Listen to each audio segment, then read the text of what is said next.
말씀 봅니다. 요한복음 3장 16절에서 19절 말씀입니다. 요한복음 3장 16절에서 19절 말씀. 한 절씩 교독해서 보고 읽고 듣도록 합니다. 하나님이 세상을 이처럼 사랑하사 독생자를 주셨으니 이는 그를 믿는 자마다 멸망하지 않고 영생을 얻게 하려 하심이라. 하나님이 그 아들을 세상에 보내신 것은 세상을 심판하려 하심이 아니요 그로 말미암아 세상의 구원을 받게 하려 하심이라. 그를 믿는 자는 심판을 받지 아니하는 것이요 믿지 아니하는 자는 하나님의 독생자의 이름을 믿지 아니하므로 벌써 심판을 받은 것이니라. 그 정죄는 이것이니 그 빛이 세상에 왔으되 사람들이 자기 행위가 악함으로 빛보다 어둠을 더 사랑한 것이니라. 아멘. 아멘.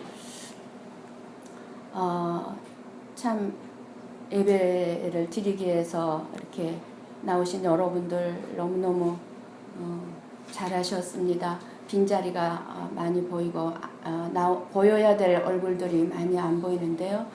찬양을 하면서 하나님 이렇게 빈자리가 또 많이 보이네요. 그런 생각을 하면서 찬양을 드리는데 문득 이런 생각을 주셔요. 주일 한 번 빠지면 천국에서 필요한 오늘 이 주일을 통해서 천국에서 우리가 영원히 살 때 필요한 것들이 빠진다는 사실을 깨닫게 해주세요. 무슨 말씀이냐면 우리가 집을 지을 때 그 집을 지어가는 과정에 모든 필요한 것들이 있잖아요. 그런데 주일 한 번 빠질 때 그 필요한 것들이 거기서 빠진다는 거예요. 그럼 온전한 것들이 있겠습니까? 만약에 필요한 것들이 천국에 가서 없다면 다른 사람들은 다 누리는데 나는 주일 한 번 빠지고 또 한 번 빠지고 그래서 꼭 그때그때 필요한 재료들이 올라가야 되는데 올라가지 못해서 내가 누리지 못한다면 얼마나 억울하겠습니까?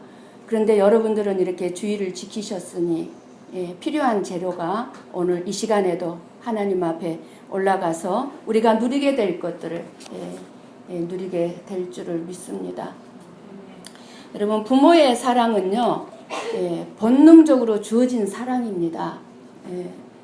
부모는 자식을 위해서는 모든 것을 희생할 수 있는 사람이 오직 유일하게 이 땅에서 우리가 살아가면서 부모의 사랑입니다. 그래서 부모는 자기 자신의 삶을 위해서 자식을 죽이지는 않습니다. 내가 편하게 살기 위해서 혹은 내가 더 뭔가를 누리기 위해서 자식을 죽이지는 않아요. 그런데 요즘은 그것도 아닌 것 같아요. 그렇죠? 뉴스를 보면은 세상은 갈수록 부모마저도 부모의 사랑마저도 사라져가고 있는 지금 이 시대를 우리는 살고 있습니다.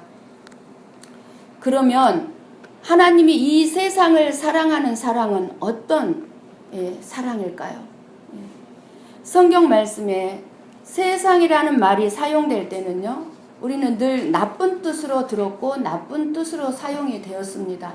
그렇죠? 세상을 사랑하지 말라 그러셨잖아요. 하나님께서 우리에게 너희는 세상을 사랑하지 말고 나를 사랑하라 그러셨는데 하나님은 그 세상을 사랑한다고 그러셨어요. 이 세상을 이처럼 사랑하사 썩고 부패하고 하나님을 거스르고 대적하는 악한 본성을 가진 우리들이 살아가는 이 세상을 말할 때 세상이라는 표현을 썼습니다. 그런데 오늘 16절 말씀을 보면 이 세상을 이처럼 사랑하셨다고 하십니다.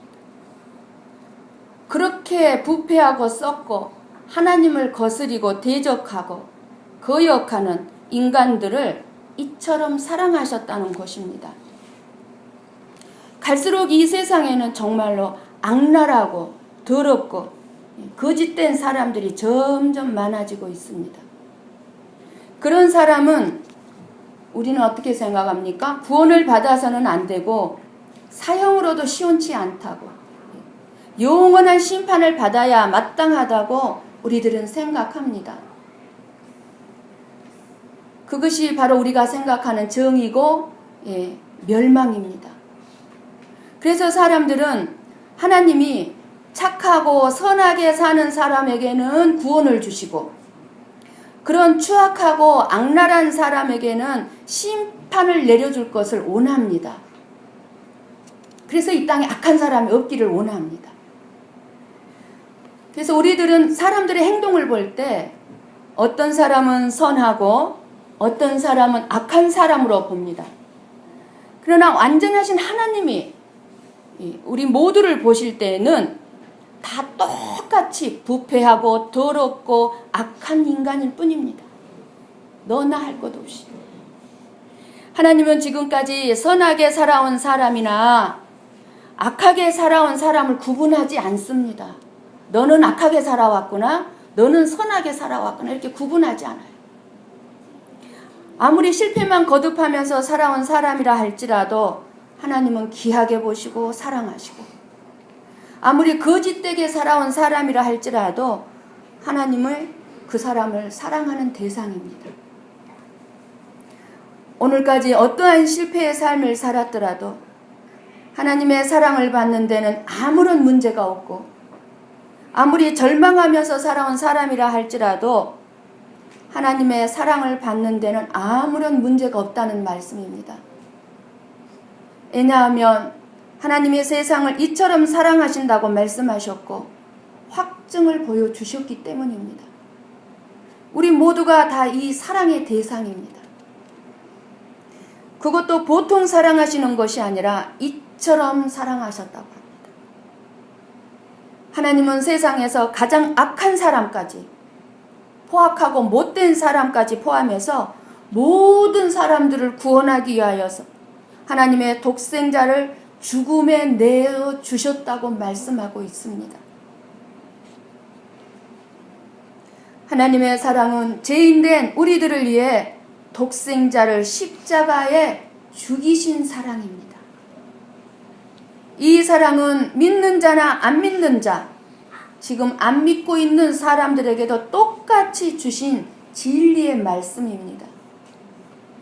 하나님께서 독생자를 우리에게 주신 것을 우리는 감사하십시다. 독생자이신 예수님을 믿음으로 우리는 영원한 생명을 얻습니다. 저에게 누군가가 도움을 주면요, 그 은혜를 잊지 못합니다. 늘 생각이 납니다. 얼마 전에 우리 교회 어떤 성도님이 망고 3개를 저에게 갖다 주고 싶어서 그 더운 날씨 한낮에 어린아이를 데리고 땀을 뻘뻘 흘리면서 망고 3개를 갖다 주려고 왔는데 얼마나 고마운지요. 그 망고 3개가 뭐라고. 그거를 먹게 해주고 싶어서 먹을 것을 이렇게 조금만 주어도요, 너무너무 고맙습니다. 어떻게 표현할 길이 없습니다. 그런데 누군가가 아주 큰 어려움에 빠졌을 때 우리가 도움의 손길을 보냈는데도 그것을 외면한다면 너무너무 답답하고 속이 상합니다. 도와주고 싶은데 어떤 경제적이나 어떤 이렇게 육체적으로 어떤 이 세상적으로 도움이 아니라 영적인 도움을 주고 싶은데 외면합니다. 도와주겠다고 힘을 다해서 팔걷고 나섰는데 막상 어려움에 처한 사람은 하나도 아쉬운 것이 없다는 태도로 나오면 어떻습니까? 힘이 빠져요. 힘이 빠져요. 우리나라 세월호 사고도요, 일본에서 도움을 주겠다고 했는데 거절했다고 합니다. 그렇게 여유를 부리고 배짱을 내미는 이유가 무엇이었습니까? 세월호 사고가 처한 심각한 상황을 잘 몰랐기 때문에 그랬어요. 지금 저 여수 앞바다에서 세월호 사고의 심각함을 모르는 거예요. 그러니까 도움을 주겠다는데 거절한 거예요, 일본에서. 우리들의 영혼에 관한 문제 똑같습니다, 여러분. 우리들의 영혼은 심각한 위험에 지금 빠져 있어요. 절망적이어서 하나님의 구원의 손길이 절대적으로 필요한 상황입니다. 그런데 이 세상 사람들은 하나님의 도움을 반가워하지 않습니다. 영적으로 도와주려고 하는데 거부합니다. 우리나라가 일본의 도움을 반가워하지 않는 것처럼 영적으로 잘되게 하기 위해서 가까이 다가가기를 거부합니다. 전도지를 돌리다 보면은요, 나는 하나님이 필요 없는데, 예수 삼아 필요 없는데 왜 이런 전도지를 주느냐, 그런 표정을 합니다. 여기에 이 아파트에 전도지 넣지 마세요. 관리인이 가로막습니다. 제가 기쁜 소식이라고 합니다. 다 거부합니다. 이게 세상 사람들의 모습입니다. 하나님이 이처럼 사랑하사라고 말씀하시는 이 사랑의 깊이를 이 시간 알기를 축복합니다. 이 강대상에서 이 하나님의 사랑이 여러분의 심령 가운데로 흘러 들어가기를 축복합니다. 이처럼 사랑했다는 말은요, 이유 없는 사랑이에요. 이유가 없는 사랑, 끝없는 사랑, 조건 없는 사랑, 바로 그 사랑입니다. 우리 인간은 이유가 있어요. 사랑하는데 자식이니까 사랑하는 거고, 나에게 도움이 되니까 사랑하고, 끝이 있어요. 사랑하다가도요, 말 한마디 좀 잘못하면 그냥 금방 그 사랑 식어 끝나버립니다.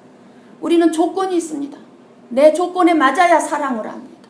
그런데 하나님의 이처럼의 사랑은 이유도 없고 끝도 없고 조건도 없는 사랑이에요. 우리가 이 하나님의 사랑을 믿는다면 무엇이 걱정이 되겠습니까? 이 하나님의 사랑을 깨닫지 못하기 때문에 우리는 걱정과 근심 가운데 살아갈 수 없는 것입니다. 우리가 요한복음 3장 16절에서 중요한 말씀의 의도는 무엇이라고 여러분 보시고 있습니까?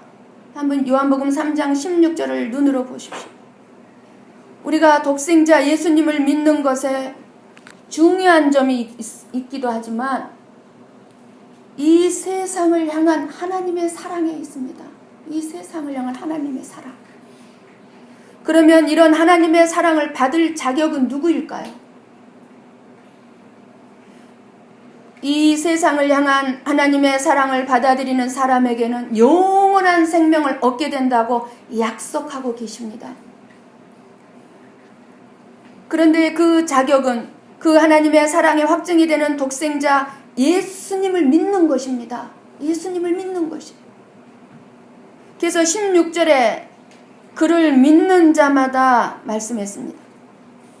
18절에도 그를 믿는 자는 심판을 받지 아니하는 것이요.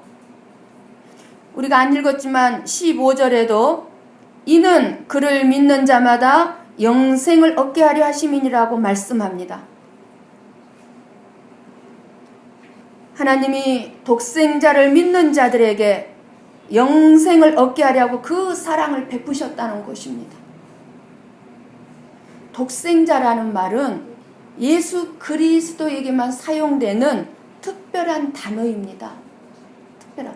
우리 가정에 아들 하나라고 그래서 독생자라고 하지 않습니다. 아들 하나를 뭐라고 그래요? 독자라고 그러죠. 외아들, 독자. 예. 그래서 예수님에게는 독자라고 말하지 아니하시고 독생자라고 말하고 있는 점을 잘 살펴봐야 합니다.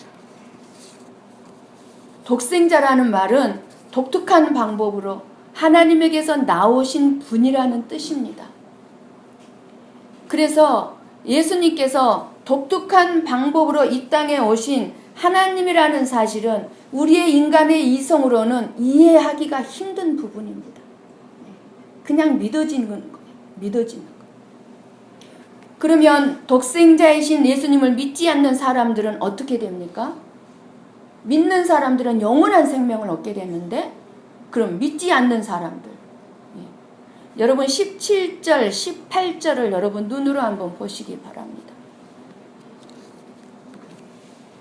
하나님이 그 아들을 세상에 보내신 것은 세상을 심판하려 하심이 아니요 그로 말미암아 세상이 구원을 받게 하려 하심이라.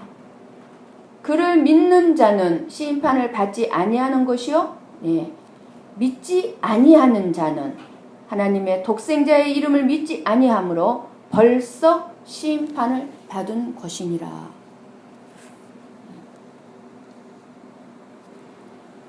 하나님이 예수님을 보낸 뜻은 세상을 심판하려고 보낸 것이 아니죠. 예. 오히려 세상을 구원하려고 보내셨습니다. 그럼 16절은 믿는 자는 멸망치 않는다고 하셨습니다. 멸망이라는 단어는 그러니까 생명과 반대되는 죽음을 말합니다. 망해서 없어진다는 거예요. 예수님을 믿지 않는 자는 망해서 없어진다. 예. 내 죄를 위하여서 십자가에 죽으신 예수님을 믿는 자마다 멸망하지 않고 영생을 얻습니다. 그래서 이 예수님의 품 안에만 안기면 어떤 죄인이라도 영원한 용서와 평안을 얻게 된 것입니다. 그러나 하나님의 독생자 예수를 믿지 않는 사람은 자기 스스로가 하나님의 진노를 당하게 합니다. 하나님의 진노를 당할 것입니다. 이미 당하고 있는 것입니다. 눈에 드러나지 않을 뿐이지. 예수님을 믿지 않는 사람에게는 하나님의 심판의 칼을 막아줄 것은 이 세상에 아무것도 없습니다. 무섭고도 엄격한 영원한 형벌이 있을 뿐입니다. 예수님 없이도 하나님의 심판을 피하거나 벗어날 길이 여러분에게 있다면 그 길을 택하라고 하고 싶습니다. 여러분들이 예수님 없이 심판이나 멸망을 당하지 않을 길이 있으면 그 길을 가십시오. 그러나 그런 길을 찾을 수 없다면 예수님을 믿어야 합니다. 그 길밖에 없습니다. 내가 곧 길이요 진리요 생명이니 나를 통하지 않고는 아버지께로 올 자가 없다고 분명하고 확실하게 말씀하셨습니다. 이 말씀은 농담이 아닙니다. 우리는 누구나 예수 그리스도를 믿어야 합니다. 그런데 사람들은요, 대충 듣고 예수님에 대해서 대충 알고 하나님에 대해서 대충 듣고는 예수님께로 오려고 하지를 않습니다. 그리고 예수님을 믿는다고 하면서도 믿는 사람답지 않게 살고 있습니다. 그 이유가 무엇일까요? 왜 예수 믿으면서 예수 믿는 사람답지 않게 살까요? 사람들이 하나님의 말씀도 사람의 말처럼 듣고 있기 때문이에요. 사람의 말처럼 들어요. 하나님의 말씀을. 사람들은 문제 속에 살면서 그것을 풀어갈 방법도 모르면서 자기 인생의 한치 앞도 모르는 사람이 모르면서 그런 사람이 한 말이 아닌데도 불구하고 마치 좋은 훈계를 듣는 것처럼 자기가 들어보고 이해가 되고 유익한 것만 받아들이려고 하고 있는 것입니다. 하지만 하나님의 말씀은 우리가 선택할 수 있는 것이 아니에요. 취사 선택할 수 있는 것이 아니에요. 받아들이고 순종해야 하는 진리의 말씀입니다. 이것을 모르기 때문에 말은 예수님을 믿는다고 하면서 삶을 보면 예수님을 믿지 않는 것입니다. 왜요? 사람들의 잘못된 거짓된 사고방식 때문에 그렇습니다. 예수님을 진실하게 믿지 않은 사람들은 말하기를요, 우리가 때로 죄를 짓는 것은 사실이지만 그렇게 악하지 않고 완전히 썩고 부패한 것은 아니기 때문에 내가 내 마음을 고쳐먹고 착하게 살면 구원받았다고, 아니 구원받을 것이라고 생각들을 하고 있습니다. 그래서 사람들의 죄를 책망하는 설교를 원하지 않으면서 위로만 받으려고 하고 위로가 필요하다고 말합니다. 사람들이 교회에 나오는 이유는 위로받기 위해서 나오는데 죄에 대해서 설교하면 사람들이 기가 죽지만 죄를 건드리지 않고 위로를 주면 우리들은 힘이 난다고 말들 합니다. 그러나 죄를 깨닫게 하지 않고 덮어주다 보면 결국 어떻게 되겠습니까? 십자가에 달리신 예수 그리스도가 사실은 필요 없게 되는 것입니다. 굳이 예수 그리스도 위로가 필요 없습니다. 십자가 없는 예수가 많은 사람들은 필요합니다. 필요하다고 합니다. 십자가 없는 예수. 그것은 결국 예수 그리스도가 필요 없는 사람을 만드는 것이 됩니다. 죄를 드러내지 아니하면. 하나님이 필요 없다는 것이 되기 때문에 결국 예수님을 안 믿는 사람들보다 예수님을 믿는다고 하는 사람들의 삶이 더 악한 삶을 사는 것을 보게 됩니다. 하나님의 말씀은 단순히 사람들을 편안하게 해주고 위로해 주기 위해서 이렇게 선포하는 것이 아닙니다. 우리 인생길 앞에 너무나 심각한 상황이 절벽이 놓여 있는 줄도 모르고 수많은 사람들이 평안한 잠을 자고 있으니까 깨어 일어나 구원받도록 정신 좀 차리라고 주시는 것이 하나님의 말씀입니다. 정신 차리라고. 죄를 회개하라는 것은 절망하라는 것이 아니라 내 자신 안에 있는 죄된 본성을 알고 이제는 그것을 따르지 말고 하나님의 말씀의 인도를 따라서 살아라, 이렇게 하나님은 권면하고 있는 것입니다.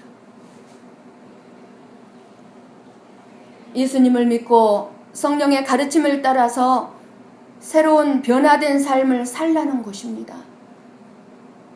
이것이 하나님이 세상을 이처럼 사랑하사의 말씀입니다. 근데 이 사랑을 전부 다 오해해요. 곡해해요.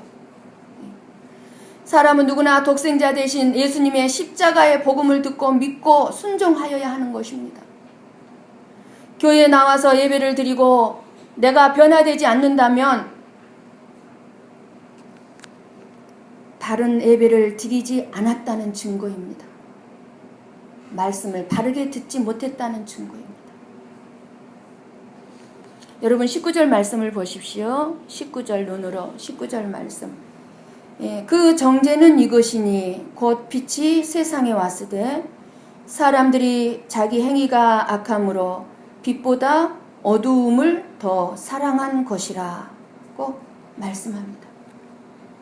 그동안 어두워서 사람들은 무엇이 진리인지 몰랐습니다. 지금도 모르고 있습니다.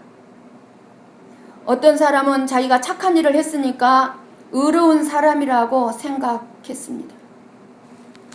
그런데 예수님께서 오심으로 우리들의 마음 속까지 다 지금 드러내고 계십니다. 드러나 버렸습니다. 아무리 착한 사람처럼 보이는 사람의 마음 속에도 거짓된 악한 본성이 가득하고 교만과 거짓과 욕심으로 가득 차 있어서 사람의 깊은 마음속이 착하지 않고 악하다는 것이 드러나고 말았습니다. 이것이 빛이 세상에 왔으되 사람들이 이제 자기의 어둠이 드러나니까 빛이 오는 것을 싫어한 거예요. 예수님을 싫어한 거예요. 거부한 거예요. 우리는 내가 이만큼 선하게 살았으면 복을 주시겠지 하는 착각에서 우리는 벗어나야 합니다. 우리는 거짓이 가득한 사람이요 심판을 받을 수밖에 없는 죄인이라는 사실을 우리는 다 인정해야 합니다.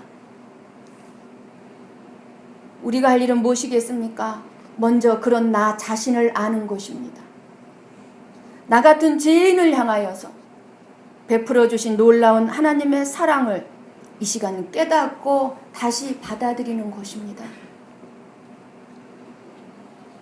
받아들이고 믿는 사람은 하나님이 가분한 사랑을 받아 이제 제사함과 하나님의 자녀의 축복을 누리며 살다가 이제 영원한 천국에 들어갈 것이고, 이 예수님의 사랑을 받아들이지 않고 믿지 않는 사람은 이제 이미 결정된 심판과 멸망을 면할 수가 없다는 사실입니다. 예수 그리스도를 믿어서 하나님이 주시는 용서와 평안과 영생의 삶을 살아갈 것이냐, 아니면 거부하고 어둠과 고통 속에서 멸망을 기다릴 것이냐, 이것이 우리가 선택해야 할 일입니다. 내가 선택하는 것, 이것은. 어떤 사람은요, 자기가 그동안 살아온 삶이 부끄러워서 그동안 행한 어두운 일들이 드러날까 봐서 하나님께 오지 못하는 사람도 있는데, 이 세상의 모든 사람은 너 나 없이 죄인이라는 것은 하나님이 이미 다 알고 계십니다. 그러니까 나는 꽤 선한 사람이라는 헛된 착각과 자존심도 우리는 버려야 하고, 나의 부끄러운 것이 드러날까 봐서 하나님께 갈 수 없다는 위장된 겸손도 우리는 버려야만 합니다.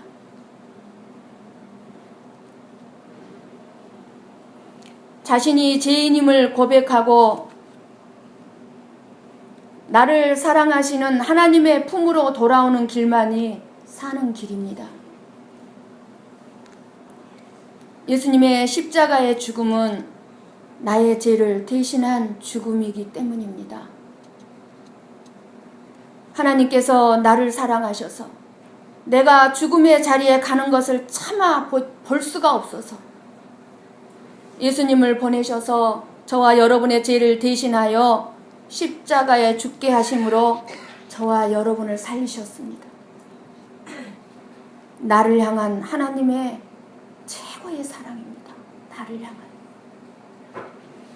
그러므로 하나님의 사랑은 예수 그리스도 안에서 우리를 살리는 이처럼의 사랑입니다. 이 사랑 안에 있는 것이 믿는 것이고, 이 믿음은 삶의 열매가 맺혀지게 된다는 사실입니다. 어느 목사님의 북한을 방문한 간증입니다.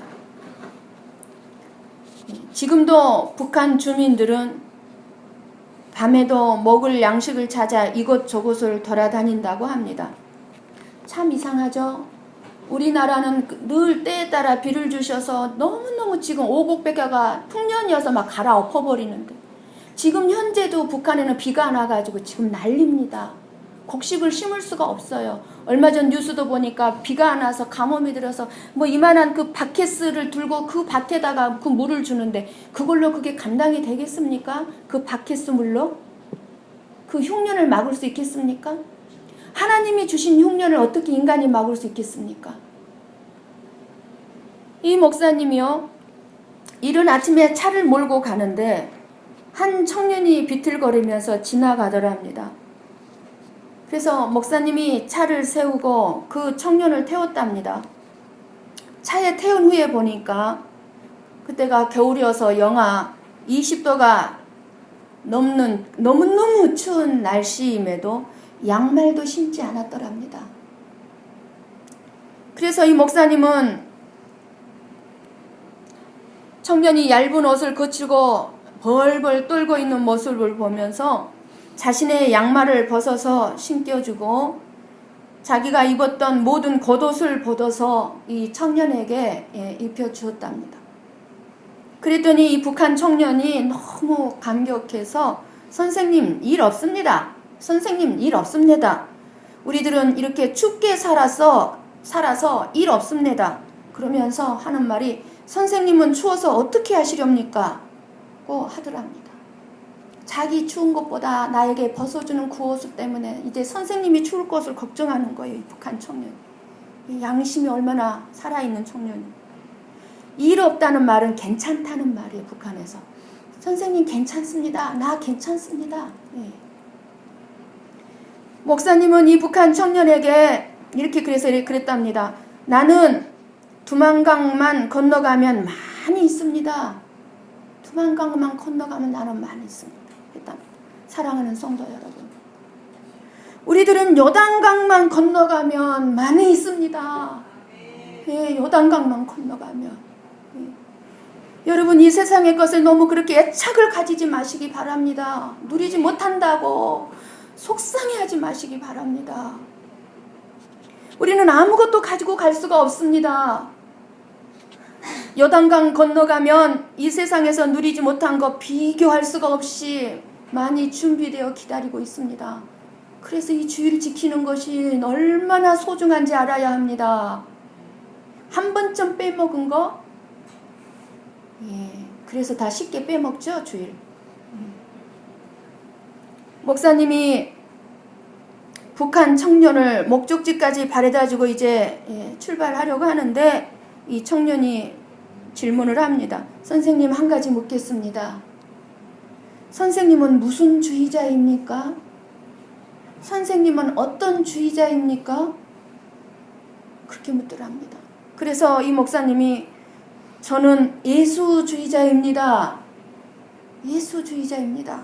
이렇게 대답해 주면서 간단하게 이 북한 청년에게 이 하나님의 사랑을 가르쳐 주었답니다. 하나님의 사랑을. 이 북한 청년이 그 하나님의 사랑을 들으면서 막 울먹이면서 감격하면서 선생님, 저도 이제 오늘부터 예수주의자가 되겠습니다. 예수 그렇게 고백을 하더랍니다. 하나님께서 저와 여러분을 사랑하셔서 이렇게 독생자를 희생시키셨는데 나에게 너무나 소중한 이 구원의 은혜를 베푸셨는데도 불구하고 그저 나에게 알고 보면 무익한 거예요. 그 무익한 것을 얻기 위해서 예수님의 몸의 못을 받고 있는 것이 지금 우리의 삶의 모습이 아닌지 돌아보시기 바랍니다. 그저 무익한 것을 얻기 위해서 어떤 재벌이여 죽음을 맞이하게 되었습니다. 그 재벌은 자녀들을 다 이제 죽음 앞에서 불렀습니다. 자녀들이 모여들었습니다. 임종 앞에. 그때 이 재벌이 큰아들의 손을 잡고 말을 합니다. 자녀들이 다 보는 앞에서 실패자인 아버지의 뒤를 따르지 마라고 말을 합니다. 그래서 자녀들은 다 깜짝 놀랍니다. 우리 아버지는 사업에도 크게 성공했고 이 땅에서 알아주는 재벌이고 또 많은 인생의 업적을 남기지 않았는가. 그러면서 아버지 무슨 말씀을 하시는 것입니까? 이렇게 죽음 앞에 있는 아버지에게 말합니다. 그때 아버지는 조용히 이렇게 자식들에게 얘기합니다. 나는 재물을 얻기 위해 친구를 버렸다. 그리고 재산을 모으기 위해서 사람들의 노동을 착취했고 직원들의 노동을 착취했고 진실을 버렸다. 권세를 얻기 위해서 사랑과 하나님에 대한 믿음을 버렸다. 버리고 살았다. 라고 고백을 합니다. 그리고 하나님의 사랑을 버리고 이웃사랑을 버리고 많은 재물을 모았지만 이제 그렇게 내가 가치 있다고 생각하고 모은 이 재물마저 나는 이제 다 놓을 시간이 됐다. 나는 실패한 인생이다. 라고 자식들에게 말을 했다고 합니다. 사랑하는 성도 여러분, 여러분은 남은 인생을 무엇을 위해 어떻게 살기를 원하십니까? 우리 마음이 왜 이렇게 강팍합니까? 이해하고 사랑하지 못하고 왜 이렇게 강팍합니까? 하나님의 사랑이 우리 마음에 없기 때문입니다. 그 사랑을 알게 되면 우리의 인생의 모든 것이 깨달아지고 우리의 어리석음은 떠나가게 되고 모든 오해는 풀어지게 될 줄 믿습니다. 하나님은 말로만 사랑하지 않으셨습니다. 말로만 사랑한다고 하지 않으셨어요. 하나님 우리를 사랑하시되 죽기까지 사랑하셨습니다. 우리는 그 사랑 안에 살고 그 사랑 때문에 우리의 인생은 승리할 수가 있는 것입니다. 여러분, 하나님의 사랑을 거절하지 마십시오. 거절하시면 영원히 돌이킬 수 없는 후회를 하게 될 것입니다. 하나님께서 사랑을 한도 끝도 없이 베푸시고만 계시고 계시지는 않습니다. 하나님께서 어느 순간 나를 잡았던 그 하나님의 손을 놓아버리시면 그때 그 순간 나는 지옥불에 떨어진다는 사실입니다. 하나님은 바로 이 순간 여러분들에게 다시 한번 사랑의 손을 내밀고 계십니다. 우리를 기억하시고 인도하시고 계시는 하나님을 의지하십시오. 그러면 우리는 슬픔과 역경이 많은 이 세상을 당당하게 살아가실 수가 있을 것입니다. 하나님의 그 사랑이 넘치도록 저와 여러분에게 부어주시길 이 시간 간절히 축원합니다.